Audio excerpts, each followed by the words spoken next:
Students, आज हम काव्य खंड का चैप्टर 2 रहीम जी के दोहे ये समझेंगे। दोहे समझने से पहले हम रहीम जी का जीवन परिचय जानेंगे।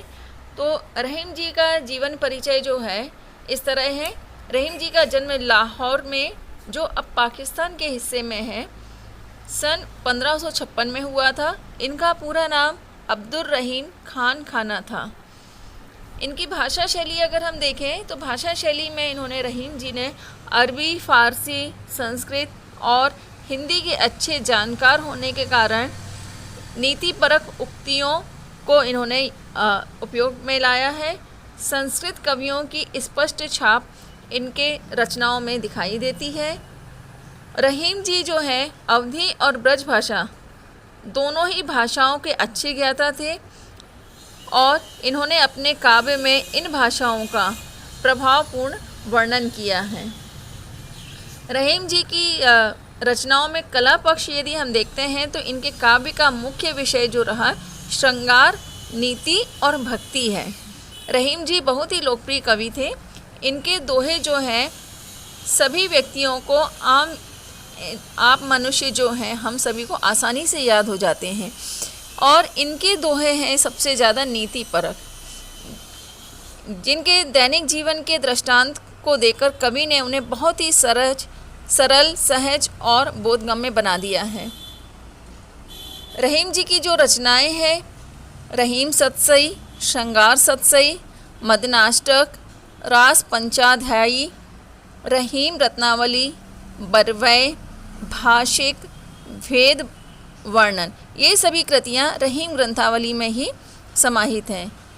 रहीम जी का भाव पक्ष यदि हम देखते हैं तो इनकी रचनाओं में भाव पक्ष जो है नीतिपरक दोहे हैं। ये दोहे जहाँ एक और पाठक को औरों के साथ कैसा हमें व्यवहार करना चाहिए इसकी शिक्षा देते हैं, वहीं मनुष्य को क्या करना चाहिए और क्या नहीं करना चाहिए इस आचरण की भी नसीहत देते हैं।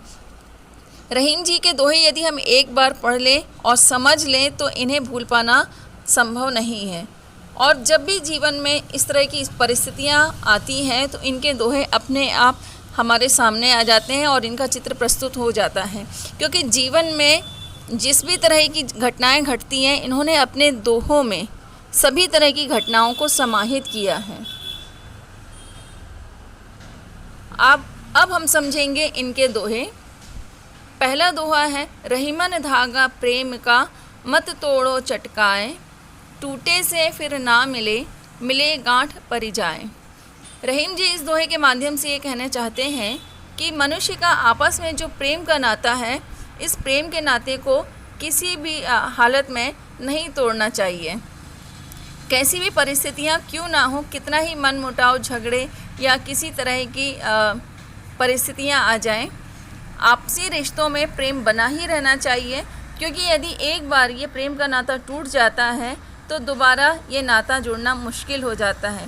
यदि किन्हीं कारणोंवश या परिस्थितियों से मजबूर होकर या किसी भी तरह से फिर से दोबारा उन रिश्तों को बना भी लिया जाए तो मन में जो एक कसक बन जाती है, जो एक बार मन में जिस कारण से बुराई उत्पन्न हो जाती है, वो बुराई जीवन भर समाप्त नहीं होती है। इसीलिए प्रेम के नाते को तोड़ने के लिए इन्होंने बोला है कि ना ही तोड़ा जाए तो अच्छा है, क्योंकि यदि दोबारा जोड़ भी लें तो मन में वो मन मुटाव की जो परिस्थिति एक बार आ जाती है वो कभी समाप्त नहीं होती है। इसमें दूसरा दिया है, रहीमन निज मन की बिथा, मन ही राखो गोय, सुनी अठी लई है लोग सब, बाँटी न लई है कोय। रहीम जी कहते हैं कि अपने मन की जो व्यथा है, अपने जो मन के विचार हैं या मन की जो भी परिस्थितियां हैं, जो विचार, उन्हें मन में ही रखना चाहिए, क्योंकि यदि दूसरों से हम उन सब विचारों को यदि व्यक्त भी कर दें, हमारे दुख या हमारी तकलीफ़ें, तो वो कोई बांट नहीं लेगा, बल्कि लोग सुनकर उसका मजाक ज़रूर बना सकते हैं।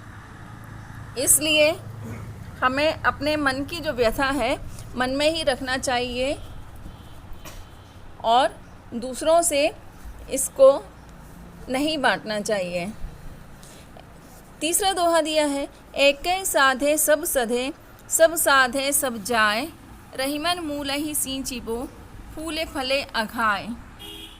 रहीम जी कहते हैं इस दोहे के माध्यम से कि एक काम में अच्छी तरह से मन लगा करके उसे ही हमें ध्यान देकर करना चाहिए, उससे ही हमारे आगे के रास्ते और सारे काम सफल होते जाते हैं।